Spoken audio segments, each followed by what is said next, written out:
Mi nombre es Paola y expondré lo que es la sexología. Como disciplina que estudia la sexualidad humana en sus aspectos conceptuales, experimentales y históricos, ha evolucionado a lo largo del tiempo para comprender mejor la complejidad del acto sexual y su función en la vida de las personas. Según Master y Johnson, 1966, la sexología no solo analiza los aspectos biológicos, sino también los aspectos psicológicos y sociales que influyen en la experiencia sexual.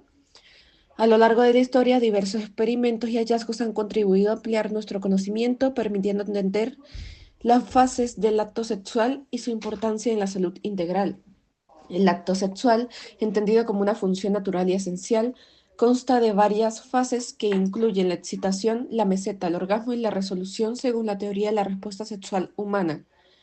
Estas fases reflejan la complejidad y la interacción de factores fisiológicos y emocionales que caracterizan la experiencia sexual. Por otro lado, el desarrollo sexual funcional atraviesa diferentes etapas: el periodo indiferenciado, en el cual no hay diferenciación de género; el de transición, donde comienzan a manifestarse características específicas; y el diferenciado, en el que se consolidan las identidades sexuales y roles asociados. Comprender estos aspectos es fundamental para promover una sexualidad saludable y adecuada a cada etapa de la vida. Experimentos y hallazgos históricos relevantes y funcionales de la sexología. La historia de la sexología humana es tan antigua como la humanidad. La sexualidad no se reduce a los órganos genitales, sino que es un concepto más amplio. Se puede decir que es una dimensión humana que representa todo nuestro ser, según Formental. La sexualidad es un aspecto central del ser humano presente a lo largo de su vida y comprende el sexo, las identidades y los papeles de género, la orientación sexual, el erotismo, el placer, la intimidad y la reproducción. Durante los siglos XVII y XVIII en Europa se gestó el modo de producción capitalista, un proceso que implicó cambios profundos en las estructuras sociales y económicas. Uno de estos cambios fue la disgregación de las relaciones feudales, lo que a su vez afectó la posición de la Iglesia en la sociedad. La autoridad espiritual de la Iglesia Católica empezó a debilitarse, y sus restricciones en temas sexuales también se vieron afectadas, marcando un camino hacia una mayor apertura y tolerancia en cuestiones relacionadas con la sexualidad. En el siglo XVIII, la figura de Marqués de Sade ejemplifica cómo las normas morales de la época podían ser desafiadas, siendo encarcelado por transgredir dichas normas. Sade escribió en secreto su obra 120 días de Sodoma, una fantasía blasfema y provocadora que abordaba temas como la masturbación. Esta obra revolucionó el pensamiento sobre la sexualidad en una época marcada por la moral victoriana, en la que predominaba la creencia que la masturbación era dañina para el cerebro y el sistema nervioso, y por lo tanto debía ser condenada. Estas ideas limitaban el disfrute sexual y reflejaban una visión restrictiva y moralista sobre la actividad sexual. Como fundadores de la sexología destacan figuras como Richard von Krafft-Ebing, Albert Moll, Ivan Bloch, Magnus Hirschfeld y Havelock Ellis, quienes sentaron las bases científicas del estudio de la sexualidad. Krafft-Ebing en 1886 publicó un libro importante llamado Psicopatías sexuales, donde abordaba el deseo sexual desde una perspectiva científica, relacionándolo con la procreación y clasificando la homosexualidad como un deseo sexual dirigido hacia un objeto equivocado. Por otro lado, Magnus Hirschfeld mostró una perspectiva diferente, defendiendo los derechos de los homosexuales y promoviendo un mejor entendimiento de la homosexualidad para reducir la hostilidad social. Esto muestra cómo la sexología también ha sido un campo de lucha por los derechos y la comprensión social. A mediados del siglo XX, Alfred Kinsey fue un pionero que realizó encuestas a más de 24.000 personas para entender mejor la sexualidad humana. Sus investigaciones revelaron datos confiables sobre prácticas como la masturbación, relaciones homosexuales, infidelidad y otras actividades sexuales, muchas de las cuales generaron escándalo en su época por su apertura y honestidad. William Master y Virginia Johnson, en los años 60, llevaron a cabo estudios en laboratorio sobre la respuesta sexual humana. Sus trabajos permitieron entender cómo funciona la sexualidad en el cuerpo y desarrollaron técnicas para tratar disfunciones sexuales, contribuyendo significativamente a la clínica y el conocimiento científico en este campo, describiendo por primera vez el ciclo de la respuesta sexual humana de varones y mujeres con sus distintas fases: excitación, meseta, orgasmo y resolución, desde el punto de vista fisiológico. Por su parte, Eusebio Rubio desarrolló la teoría de los holones sexuales, que abarca aspectos como la reproductividad, género, erotismo y vinculación afectiva. Este enfoque permite conocer y comprender cómo los aprendizajes socioculturales influyen en los comportamientos sexuales y en las relaciones de pareja, especialmente en relación con las representaciones simbólicas del cuerpo y la expresión sexo-erótica. La teoría afianza la importancia en la perspectiva de género en la educación, orientación y terapia sexual, promoviendo una visión integral y cultural de la sexualidad. Definición y tipos de sexo. La palabra sexo viene del latín sexus, que significa dividir. La Organización Mundial de la Salud define sexo como las características biológicas que definen a los seres humanos como hombres y mujeres. Aunque estos conjuntos de características biológicas no son excluyentes entre sí, ya que hay personas que poseen características de ambos conjuntos. Estos tienden a diferenciar a los seres humanos como hombres o mujeres.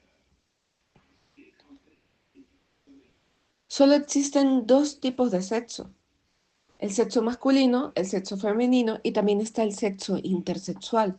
El masculino son personas con características biológicas típicas de los hombres como órganos reproductores masculinos, pene y testículos, cromosomas XY y niveles hormonales de testosterona. El femenino, personas con características biológicas de las mujeres como órganos reproductores femeninos, útero y ovarios, cromosomas XX y niveles hormonales de estrógeno y progesterona. El sexo intersexual son personas que nacen con características sexuales que no encajan en las definiciones comunes de masculino o femenino. Eso puede incluir variaciones en los cromosomas, órganos reproductores o características sexuales secundarias. Acto sexual, función y fases. Función del acto sexual. Es una interacción física y emocional entre personas cuya función principal mm, es la satisfacción sexual y el fortalecimiento del vínculo afectivo, además de su papel biológico en la reproducción. Más allá de la reproducción, el acto sexual cumple funciones importantes en el bienestar físico y emocional, ayudando a reducir el estrés, mejorar la calidad del sueño y favorecer la salud general. Fases del acto sexual. El acto sexual se estructura en un ciclo de respuesta sexual compuesto por 5 fases principales que pueden variar en duración e intensidad según la persona y el contexto.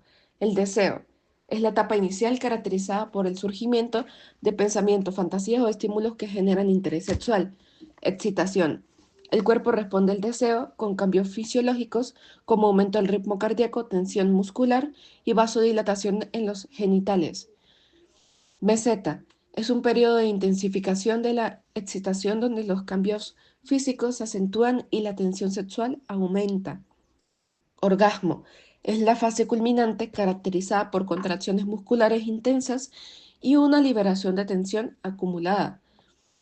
Resolución: el cuerpo retorna gradualmente a su estado basal, desciende en el ritmo cardíaco y la presión sanguínea, y los genitales recuperan su estado habitual. Caracterización de los periodos del desarrollo sexual funcional. Periodo indiferenciado. Corresponde a la infancia desde el nacimiento hasta aproximadamente los 8 o 12 años. La función sexual es innata y no existe discriminación en cuanto al objeto de interés sexual. Las respuestas de los estímulos sexuales pueden ser provocados por cualquier situación, persona o incluso animales domésticos. Periodo de transición. Se extiende de los 8 a 12 años hasta los 18 y 21 años, abarcando la pubertad y la adolescencia. Periodo diferenciado. Inicia al alcanzar la madurez sexual, generalmente al final de la adolescencia o inicio de la adultez joven. El individuo posee un patrón sexual definido, con preferencias y conductas sexuales estables, influenciadas por factores biológicos, psicológicos y socioculturales. Conclusión. A lo largo de la vida de una persona, esta pasa por distintas etapas del desarrollo que tiene nuestro cuerpo. Un aspecto vital es la sexualidad. Nuestro sexo se determina según qué par de cromosoma tengamos, ya sea XY para los machos y XX para las hembras, aunque esto puede estar sujeto a mutaciones genéticas, las cuales pueden producir malformaciones o problemas hormonales.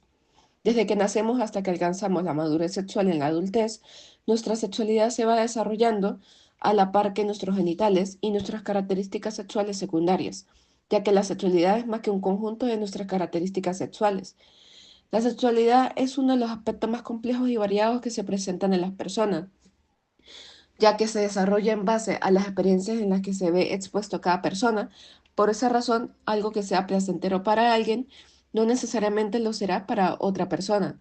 Esa es la razón por la cual en la adolescencia y parte de la adultez joven se considera la época de la exploración y experimentación, aunque esto supone un riesgo, siendo que son más susceptibles a desarrollar problemas en cuanto a su sexualidad, cerrándose a ella por completo debido a un posible evento traumático o desarrollar hábitos peligrosos.